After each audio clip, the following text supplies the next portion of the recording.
লক্ষ্মীকান্তপুর থেকে 11 কিলোমিটার দূরত্বে দক্ষিণ 24 পরগনার প্রান্তিক কলেজগুলির মধ্যে উল্লেখযোগ্য হল ঢোলা মহাবিদ্যালয়।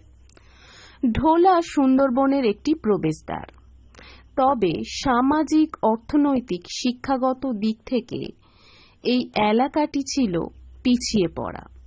চরম দারিদ্র্যের কারণে এই এলাকায় উচ্চশিক্ষার প্রবেশাধিকার ছিল সীমিত। গ্রামীণ প্রান্তিক অঞ্চলে ছাত্রছাত্রীদের মধ্যে উচ্চশিক্ষার প্রসারের জন্য 2009 সালে স্থানীয় শিক্ষা অনুরাগীদের উদ্যোগে এখানে মহাবিদ্যালয়ের ভিত্তিপ্রস্তর স্থাপিত হয়। তারপর একে একে বিএ, জেনারেল ও অনার্স কোর্সের পঠন পাঠন শুরু হয়। বর্তমানে ছাত্রছাত্রীর সংখ্যা প্রায় 1000-এরও বেশি। এই কলেজে শিক্ষক এবং অশিক্ষক শিক্ষাবন্ধুর সংখ্যা বর্তমানে 15 এবং 6।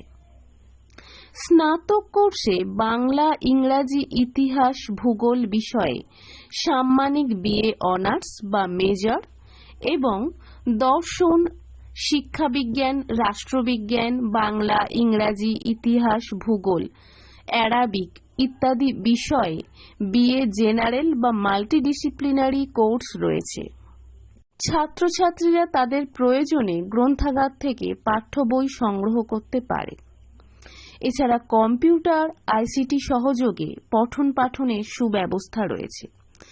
ল্যাব বেসড সাবজেক্ট যেমন জিওগ্রাফির ক্ষেত্রে ছাত্রছাত্রীদের অনুপাতে ইনস্ট্রুমেন্টের সুব্যবস্থা রয়েছে। ছাত্রছাত্রীদের অর্থনৈতিক সহযোগিতার জন্য সরকার কর্তৃক বিবিধ স্কলারশিপের সুযোগ সুবিধা এই কলেজে রয়েছে। জন্মলগ্ন থেকে এই কলেজের ছাত্রছাত্রীদের রেজাল্ট যথেষ্ট ভালো। বিগত বছরগুলিতে ছাত্রছাত্রীরা পরীক্ষায় ভালো ফলাফল করে বিভিন্ন নামকরা ইউনিভার্সিটিতে চান্স পেয়ে তাদের প্রতিভার স্বাক্ষর বজায় রেখেছে। শুধু পঠন পাঠন নয়, সহপাঠক্রমিক কার্যাবলী, শিক্ষামূলক ভ্রমণের মাধ্যমে শিক্ষার্থীদের হাতে কলমে শিক্ষার সুব্যবস্থা রয়েছে।